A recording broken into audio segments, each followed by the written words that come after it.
La naissance du système de réserve fédérale a eu lieu en secret sur l'île Jekyll en Géorgie. Le sénateur Aldrich, qui était le président de la commission monétaire, y était. Je connaissais son fils Winthrop Aldrich, qui était le président de la banque Chase. Le plan Aldrich, comme on l'appelle au début, reçoit une telle opposition de la part des démocrates et des progressistes comme William Jennings Bryan que malgré les pressions intenses des grands financiers, le projet de loi n'est pas adopté. Une fois que le plan Aldrich a été mis de côté, les banquiers ont tout de suite mis en œuvre leur plan B. Comme ils n'avaient pas réussi avec un président républicain, il fallait le faire passer avec un démocrate. En 1912, nous avions un président républicain très populaire du nom de William Howard Taft. Les banquiers avaient besoin de Woodrow Wilson pour faire adopter leur loi. Wilson n'avait pas de charisme, il ne faisait pas le poids contre Taft. Teddy Roosevelt. He was an explosion upon the political scene.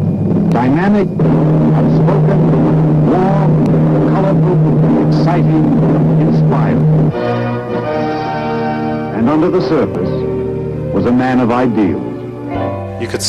On peut dire que J.P. Morgan avait Theodore Roosevelt dans sa poche. Son bras droit, George Perkins, le vice-président de sa banque de New York, vivait à la Maison-Blanche. C'était son agent de liaison avec le président. Ils ont donc tiré Theodore Roosevelt de sa retraite et il a formé le Parti progressiste, ce qui a scindé le Parti républicain et a permis l'élection de Woodrow Wilson. C'était le seul moyen d'arriver à leur fin.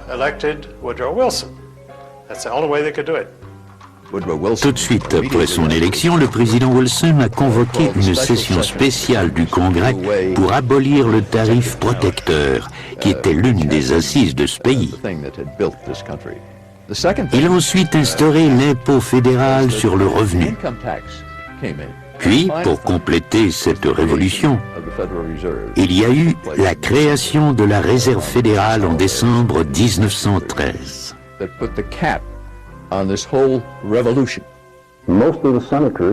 La plupart des sénateurs étaient retournés chez eux pour Noël. Dans le milieu législatif, c'est ce qu'on appelle une opération bien huilée. Toute l'affaire s'est passée sans tambour ni trompette. Le président a signé, c'est devenu une loi de notre pays.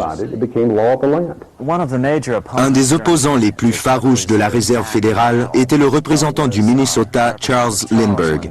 C'était le père de Lucky Lindbergh, le premier homme à traverser l'Atlantique en solitaire. Lindbergh s'est battu comme un tigre et a dit de la loi de la Réserve fédérale que c'était le pire crime législatif jamais commis dans l'histoire des États-Unis. Et il avait peut-être raison.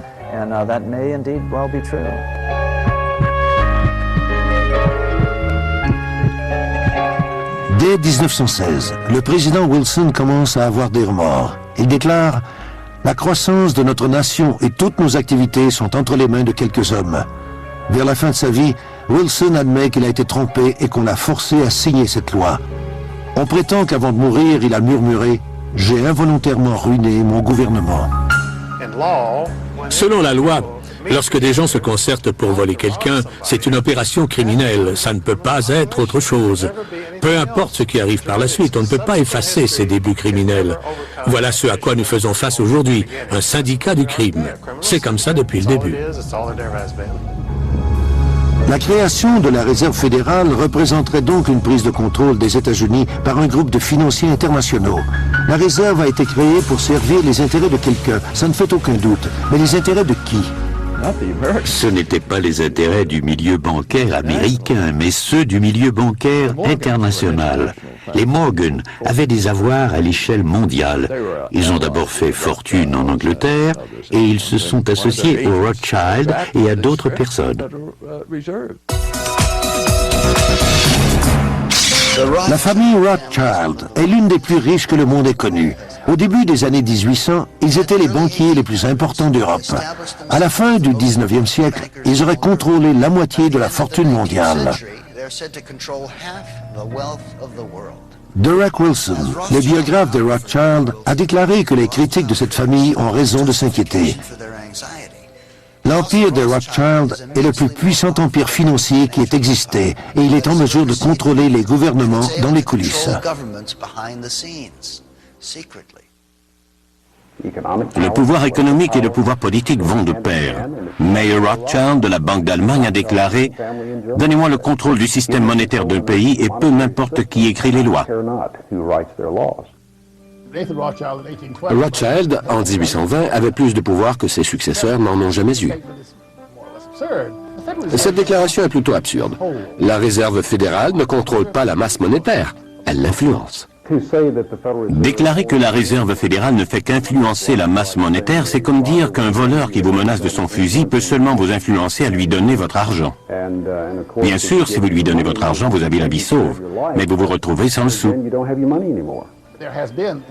Depuis 30 ou 40 ans, les activités de la Réserve fédérale ont un retentissement international parce que le système bancaire est plus global.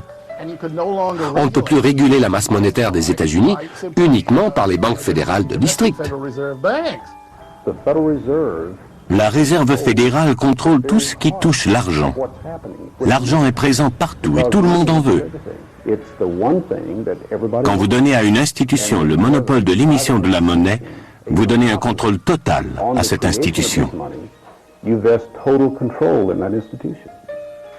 Si vous avez de l'argent, vous pouvez faire passer toutes les lois que vous voulez. Peu importe si c'est Bill Clinton qui est président ou si un tel est sénateur du New Jersey, car vous faites un chèque et vous pouvez changer de sénateur.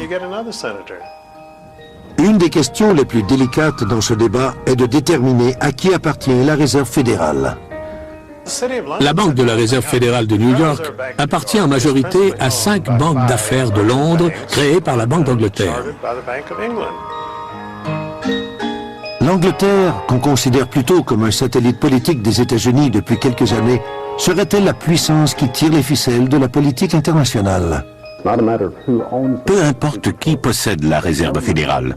Ce qui compte, c'est ceux qui la contrôlent. Le gouvernement a donné aux banques un monopole et maintenant, le département de la justice ne fait rien pour empêcher les fusions bancaires. Un monopole ne peut exister qu'avec l'aide du gouvernement et celui-ci a beaucoup aidé le monopole des banques.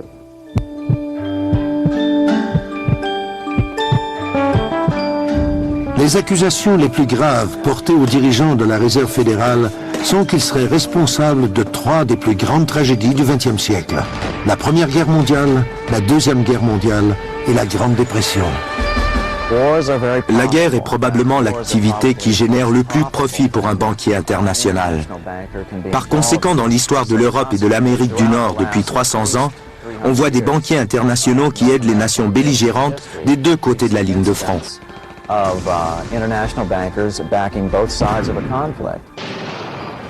Ils essayaient de provoquer une guerre en Europe depuis 1885, mais les banques centrales d'Europe avaient déjà ruiné toutes les nations européennes.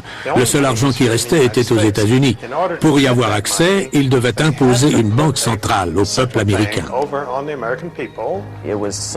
On l'a présenté comme le moyen d'assurer la stabilité économique de l'Amérique. À peine une décennie après la fondation de la Réserve fédérale, qu'est-ce qui arrive? Tout simplement la plus grande dépression de ce siècle. Pendant les 16 mois qui ont précédé le krach de 1929, la Réserve fédérale a augmenté la masse monétaire de 62%. Ce qui est arrivé ressemble beaucoup à ce qu'on vit aujourd'hui. Les gens achetaient, vendaient, garantissaient, empruntaient en pensant que cette abondance n'aurait pas de fin. Puis, au moment du krach, ils ont cessé d'augmenter la masse monétaire et ceux qui avaient mis en garantie leurs actions, leurs obligations, leurs maisons, leurs autos et leurs comptes d'épargne ont tout perdu.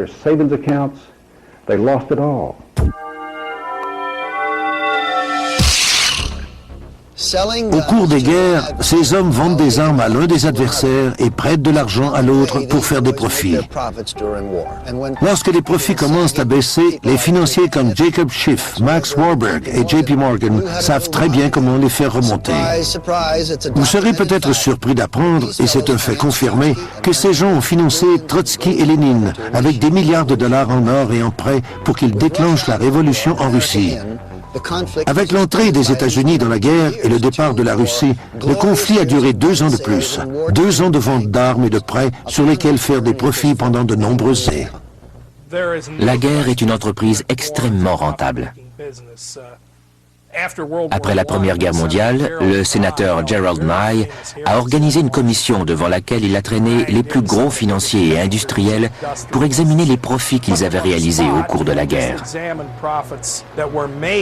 La guerre est très profitable et quiconque dit le contraire est menteur ou fou. Ils ont réussi à nous faire entrer dans la Première Guerre mondiale. En fait, grâce à eux, la guerre a continué pendant 2 années supplémentaires.